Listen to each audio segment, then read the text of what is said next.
নিজের জন্য একটু কিছু তালাশ করুন।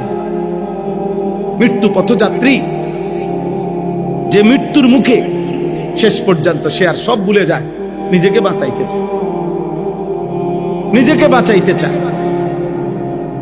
এই জন্য বাবা, আমরা প্রত্যেকেই আপনাদের কাছে বললাম, যারাই মনোযোগ দিয়ে শুনছেন, এটা মনে রাখতে হবে, আমার নিজের পরিবর্তন দরকার। আমার ঈমান, আমার আমল, আমার আখিরাত ভুলে গেলে তো ভুলে গেলেন, ভুলে গেলে ভুলে গেলেন, ভুলে গেলে ভুলে গেলেন, কিন্তু মনে রাখবেন আল্লাহ আপনাকে ভুলবে না, আল্লাহ আপনাকে ছাড়বে না। আল্লাহ তাআলা এক সেকেন্ডের হিসাব আড়াল করতে দিবে না। আল্লাহ তাআলা বলেন, ইয়াউমা তুবলাস সারাইর, সেদিন কিয়ামতের দিন বান্দা অন্তরের গভীরে যে গোপন বিষয়গুলো আমি তাও খুলে দেব। আফালা ইয়ালামু ইদা বু'থিরা মা ফিল কুবুর ওয়া হুসিলা মা ফিস সুদুর। আল্লাহ তাআলা বলে, তোমাদের অন্তরের গভীরে যা ছিল, এ মনের মধ্যে কত আমরা অনেক কিছু আছে বলি না, মনে মনে কত জল্পনা কল্পনা আমাকে আছে না, ভিতরে ভিতরে ভালো আছে, মন্দ আছে, খারাপ আছে। নারী দেখলে, ছবি দেখলে, নর্তকী দেখলে, জিনার ব্যভিচারের দৃশ্য দেখলে, বেপর্দা মহিলা দেখলে, হারাম ছবি দেখলে, মানুষের টাকা পয়সা দেখলে, আরেকজনের বাড়ি গাড়ি দেখলে, কত কিছু ভিতরে মনে হয় না, কত বাজে কল্পনা, কত অসৎ কল্পনা, কত খারাপ চিন্তা ভাবনা, নাউজুবিল্লাহ। আল্লাহ তাআলা বলে, বান্দা সেদিন কিয়ামতের দিন অন্তরের এই কল্পনাগুলো কাগজের পৃষ্ঠার মতো আমি তোমার সামনে খুলে ধরব, তোমার সামনে মেলে ধরবো, যে এই ছিল তোমার কল্পনা, এই ছিল তোমার অন্তরের ভাবনা। বান্দা এগুলোর জবাব দাও, এমন নিকৃষ্ট ভাবনা ভাবলা কেন? এটা আল্লাহর কোরআন। এই জন্য আব্বা আমরা তো অনেক ভয় পাই, ভয় পাই, চিন্তা করি, এত বলি, এত ভাবি, এত ভাবে বলার চেষ্টা করি। ছেলে পেলেদের এমন হালাত যে টোটালি মনে হয় যেন পৃথিবীতে আছে না আসমানে আছে, মাটিতে আছে না জঙ্গলে আছে, জানে না। সমুদ্রে ভাসতেছে নাকি জঙ্গলে, কিছুই জানে না। কি করে খায় দায়, ঘুম যায়, চুল ফিরায়, প্যান্ট পরে, জামা পরে, প্যান্ট, নারী, ছবি, মোবাইল, খেলাধুলা, তামাশা, উল্লাস, চিৎকার। কোথায় ব্রাজিল, কোথায় বাংলাদেশ, কোথায় আর্জেন্টিনা, কোথায় বাংলাদেশ? কে চিনে কারে, কার দরকার কারে? বাংলাদেশের আমাদের জীবন চলার জন্য ব্রাজিলের কি দরকার? ব্রাজিলের চলার জন্য আমগো কি দরকার? আর্জেন্টিনার আমগো কি দরকার? বলে, ওরা তো আমাদের কথা কয়দিন মনে করছে। আমাদের এই ছোট্ট দেশে আমরাই তো নিজেদের সমস্যার সমাধানই তো করতে পারি। এটা এই জন্য তো আমরা বেশি ভয় করি। আমরা যে সমস্ত পোলাপাইন দিন রাত নারী দেখে, ছবি দেখে, মোবাইলের অশ্লীল দৃশ্য দেখে, নর্তকী দেখে, আহা বা, তোর কপালে যদি এরকম একটা মহিলা পরবর্তীতে বিয়ের বউ হিসেবে জোটে তো বুঝবা কয় দিনে মার যায়, সর্বোচ্চ 20 থেকে 22 দিনে। যদি এখন তো খুব মজা লাগতেছে, এখন মোবাইলের নর্তকী তো খুব মনে হয় যেই হাসি, সেদিন বুঝবা চরিত্রহীন নারী যদি তোমার কপালে জোটে, ঘরে আইয়ে, তো বুঝবা কয়দিনে মাস যায়, কয়দিনে সপ্তাহ যায়। দুনিয়া এরকম হাজার হাজার মানুষ আমাদের জীবনে আমরা দেখি। আমরা তো হুজুর, আমরা তো ওয়াজ করার কারণে বহু মানুষ আমগরে ভালোবাসে। কত মানুষের কত দুঃখের। কালকেও এক ভাই আমারে এরকম জড়াইয়া ধরে বলতেছে, হাতে ধরে, হুজুর পারিবারিক বন্ধন, পারিবারিক স্বামী স্ত্রীর পবিত্রতা, চরিত্র এদের জন্য ভালো থাকে, এ নিয়ে আরেকটু ওয়াজ করে। আমি আজকে কিতাব নিছি গাড়ি, যে ঠিক আছে ভাই আমি আরো একটু পড়ি, আপনার বলমু, মানে আমগো বয়ান যেহেতু ওই যে ছেলেরা রেকর্ড করে, তো এগুলো তো আবার দেয় না। এখানে শ্রোতা না থাকুক, সারা দেশ থেকেই তো কোনো না কোনো ভাবে কি করে শুনে। তো ও এটা বলছে যে জোর পারিবারিক বন্ধন খুব দুর্বল, এখন স্বামী স্ত্রীর সম্পর্ক খুব দুর্বল, কোনোভাবেই বেডি নিয়ন্ত্রণে রাখা যায় না। আশ্চর্য, কোনোভাবে মহিলা পুরুষরে বুঝাইতারে না, পুরুষ মহিলারে বুঝাইতারে না, স্বামী স্ত্রীর লগে কোনোভাবেই বনে না, স্ত্রী স্বামীর লগে কোনোভাবেই বনে না, কোনোভাবেই পারতেছে না। কেউ কাউরে মানতে চাচ্ছে না, কেউ কাউরে মানতে চাইতেছে না, কেউ কাউরে। 6টা মাসও মহিলাটা আপন বাপমার লগে, ছেলেটা তোর স্বামী, এই স্বামীটাকে এই 25 বছরে বিয়ে করছে, ছেলেটা 26 বছর বয়সে, 26টা বছর জন্মের থেকে এই যেই মা তারে লালন পালন করছে, এই 6 মাসের ভিতরে এই মহিলা এত বড় দুশ্মন হয়ে গেল। 1 বছরের ভিতরে এই মা এত বড় দুশ্মন হয়ে গেল। 26 বছর যেই মা বুকে রাখলো, কি ভাই? 28 বছর যেই বাবা রক্ত পানি করে, আমার আব্বারে দেখছি আমি, একটা গেঞ্জি 2টা গেঞ্জি আব্বার ছিল বছরের পর বছর। কোন সময় গেঞ্জি ধুইতে দিলে আমি অনেক সময় ধুইতাম না, মারে কইতাম আমি আব্বার গেঞ্জি দিয়ে ধুইতাম না, এটির মধ্যে এত ঘাম আমি পারতাম না। তাইলে যেই বাবা যেই মা এত কষ্ট করছে, আজকে পরিবার, এই নারী পুরুষ সবার আপনার মোবাইল আসক্তি, খামখেয়ালি, বেহায়াপনা, পাগল হয়ে গেছে। যেন বাজারে এই পরিমাণ মহিলা করে জিগানো দরকার যে বোন আপনি বাইক থাকেন কোন টাইমে? আপনি যদি শনিবারও দেখি মার্কেটে, রবিবারেও দেখি মার্কেটে, সোমবারেও দেখি আপনি বাজারে, মঙ্গলবারেও বাজারে, বুধবারেও বাজারে, শুক্রবারেও বাজারে, আপনি বাইক থাকেন কোন দিন? গরুর বাজারও যায়, হ্যাঁ গরু বাজার, পাঙ্গাস মাছের সামনে দেখবেন বেড়ি দাঁড়াইছে, ধনিয়া পাতা, কাঁচা মরিচ, খিরা, টমাটো, দুন্দুল, করলা, মাছ, কোনো কিছু বাকি নাই। মহিলাকে লজ্জা দেওয়ার উদ্দেশ্য না। আর বেশরম মহিলা যদি কয় এডি কয় কা, তো আমনে কিতা কইত? আমনে বলতো কিতা? কি বলতো আপনার? এই জন্য আমাদের মেয়েদেরকে দিন শেখানো দরকার, দিন শেখানো দরকার, দিন শেখানো দরকার, দিন শেখানো। ছেলেরা তোমাদের আল্লাহর দিকে ফেরা দরকার, গুনাহ ছেড়ে দাও বাবা। এই যে কয়জন যুবক আছো, তোমার সেফের জন্য আমি অনুরোধ করলাম।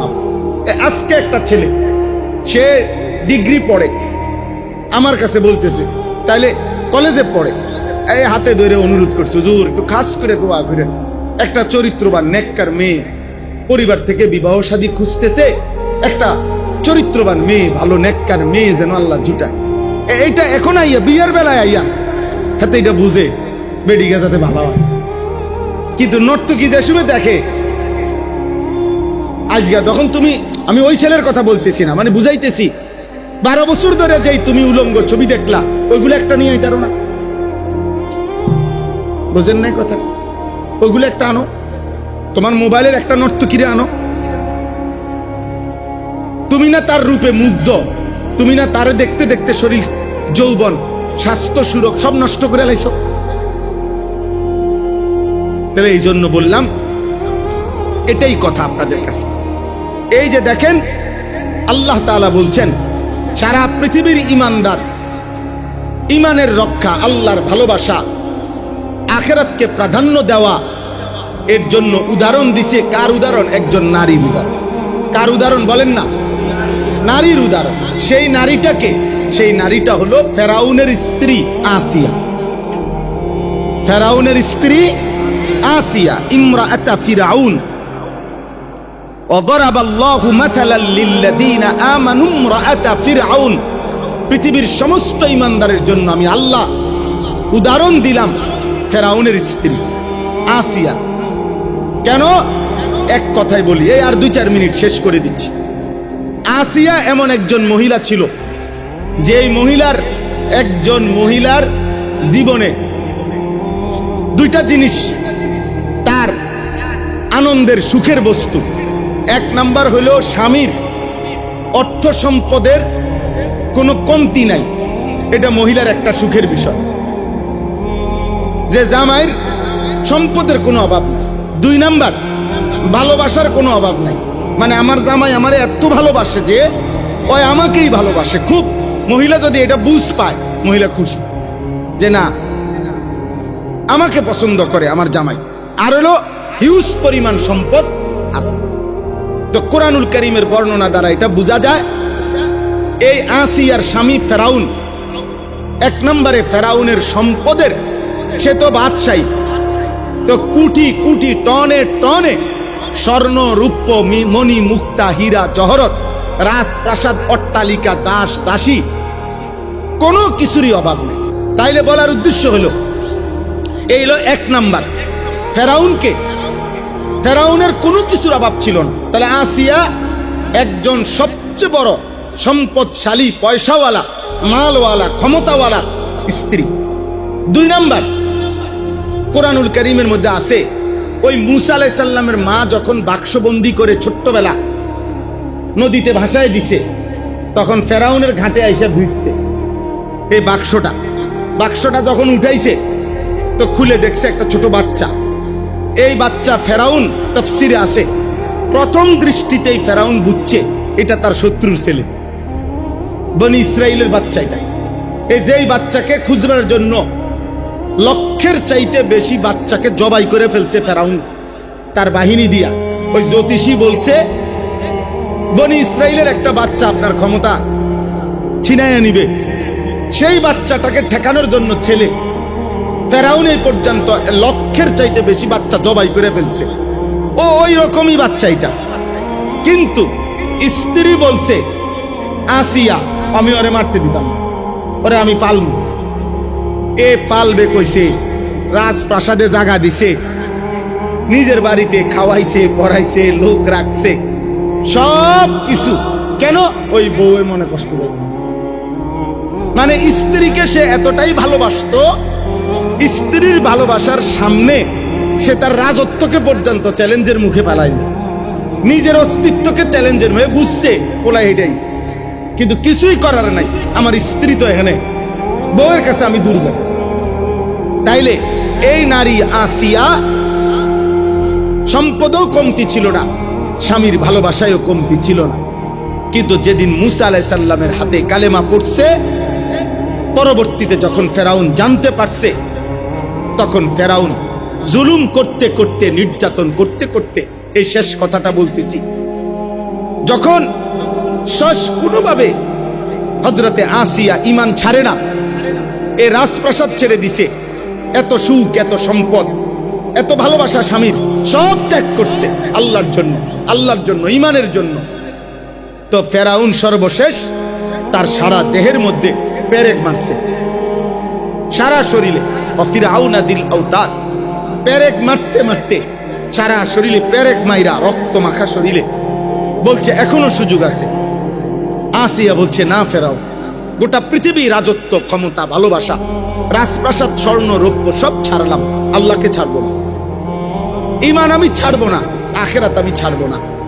তখন ফেরাউন, তাফসীরে আছে শেষ, ফেরাউন বলছে তার বাহিনী সৈন্যকে যে আসিয়ার বুকের উপরে একটা বড় পাথর চাপ দিয়া দাও, যাতে করে মরে যায়। এ যখন পাথর তার বুকের কাছে দিবে, উনি বুঝছে এখন এই পাথরের চাপ পড়লেই উনি মারা যাবে। এই ঠিক ওই টাইমে এই আসিয়া আল্লাহর কাছে একটা দোয়া করছে। দোয়ার মধ্যে বলছে রব্বি বিনি লি ইনদাকা বাইতান ফিল জান্নাহ, আল্লাহ আপনার পাশে, আপনার সাথে জান্নাতে আমার একটা ঘর বানায় দেন। এ কি কইছিলেন লাইনটা? হ্যাঁ, মালিক তুমি জান্নাতে তোমার পাশে একটা ঘর কি করে দিও, বানিয়ে দিও। এই দোয়াই, এইটাই আসিয়ার দোয়া, একটা ঘর বানিয়ে দিও তোমার সাথে। মানে হইলো আমারে এমন জায়গা দিয়ে জান্নাতে ঘর দিবা যেন আমি 24 ঘন্টা তুমি মাওলারেই দেখি। আল্লাহর আবার ঘর কি?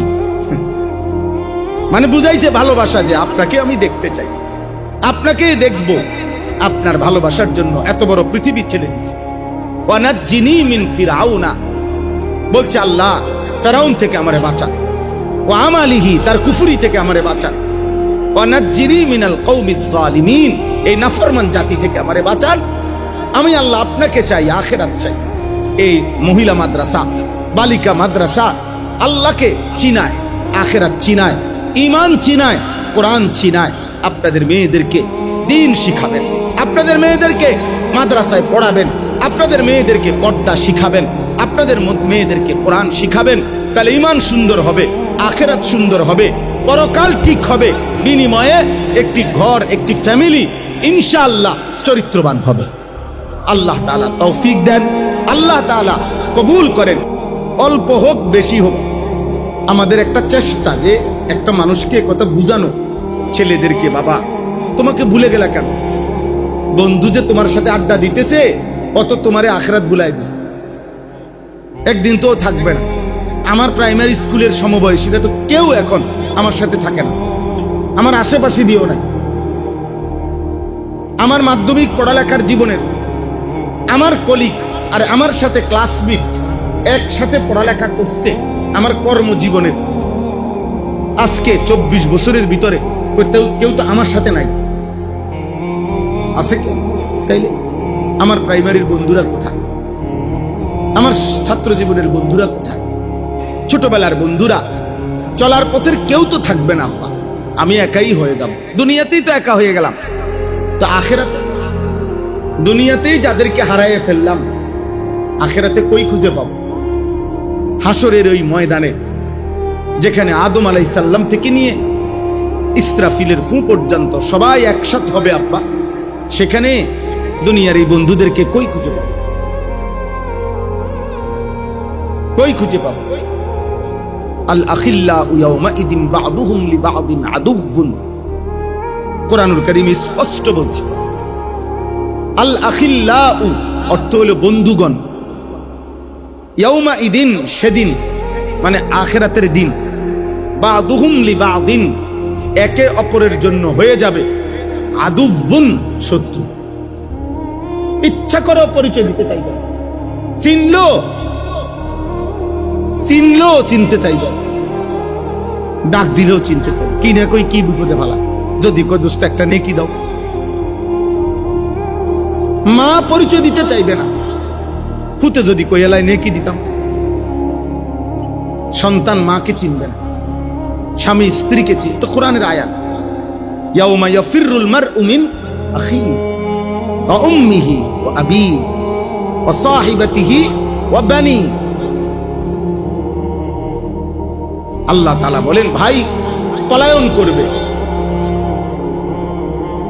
মা বাপ পলায়ন করবে, স্ত্রী পলায়ন করবে, সন্তান পলায়ন করবে। লিকুল্লি ইমরিইম মিনহুম ইয়াউমাইদিন শা'নুন ইউগনি, প্রত্যেকেই তার নিজেকে নিয়ে ব্যস্ত হবে। সবার নেকি দরকার, কারো দিকে চাইবার টাইম নাই।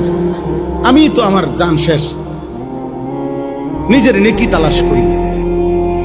অথচ এই নাফরমানকে 365 দিনে, খোদার 1 বছরে মুয়াজ্জিন এই বেঈমান রে কোনদিন ফজরের নামাজে 365 দিনেও আজান দিয়া এই নাফরমান রে একদিন উঠাইতে পারে।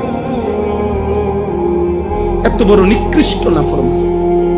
আজ এই নাফরমান রাত 2টা বাজো সাজা, রাতের 4টা বাজো সে ঘুম নাই চোখে।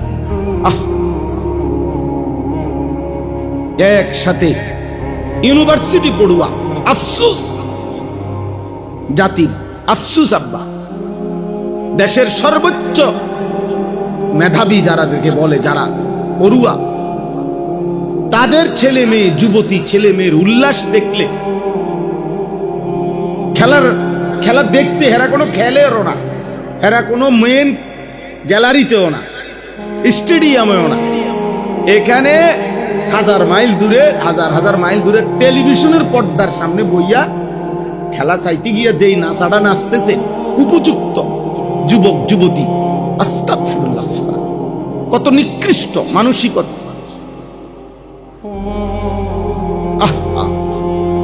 মানে আত্মগোলাম। আমরা এমন এক জাতি হয়ে যাচ্ছি যে জাতি অন্যের কথা অনেক ভাবি, নিজের কথা মোটেই ভাবি। আপন ভোলা, আত্মভোলা। আমার কি হবে, আমার কি হবে, আমার কি হবে? কোরআনুল কারীমের মধ্যে যখন আয়াত নাজিল হয়েছে, ওয়াকুদুহান নাস ওয়াল হিজারা, জাহান্নামের আগুনের মধ্যে লাকড়ির মতো ফেলা হবে মানুষ এবং জিন, পাথর। তাফসীরের মধ্যে আছে হযরত সালমান, একজন সাহাবী সালমান ফারসি রাদিয়াল্লাহু তাআলা আনহু, একটানা 3 দিন 5 ওয়াক্ত নামাজের অতিরিক্ত শুধুই কানছে আর কানছে, চোখের পানি ফেলে কানছে। এই কথাইটা বারবার বলতেছিলেন আর বলতেছিলেন, হায় জাহান্নামের লাকড়ি হবে মানুষ, আর সেটা যদি হই আমি সালমান, আমার কি হবে, আমার কি হবে। এই কথাইটা উনি 3 দিন টানা বলে কাঁদতেছিলেন আর চোখের পানি ফেলতেছিলেন। 3 দিন পরে নবীজি তাকে ডাকছে, সাহাবাদের থেকে শুনছে যে সালমানের কান্নাই থামে না, সালমান শুধু কাঁদে আর কাঁদে। নবীজি বলছে, ওরে আমার কাছে নিয়ে আস। নবীজির কাছে আনার পরে নবী সাল্লাল্লাহু আলাইহি সাল্লাম জিজ্ঞেস করছে, সালমান কি হলো, আজ 3 দিন নাকি তুমি কাঁদতেছো সাহাবী, কেন? হযরত সালমান বলছে, ইয়া রাসূলুল্লাহ, আল্লাহ বলছেন জাহান্নামের আগুনের লাকড়ি হবে মানুষ, আর সে যদি হই আমি, আমার কি হবে, আমার কি? এই ভয় আমার এমন ধরছে ইয়া রাসূলুল্লাহ, আমার এই ভয়ই যাচ্ছে না, আমার চোখের পানি থামতেছে না।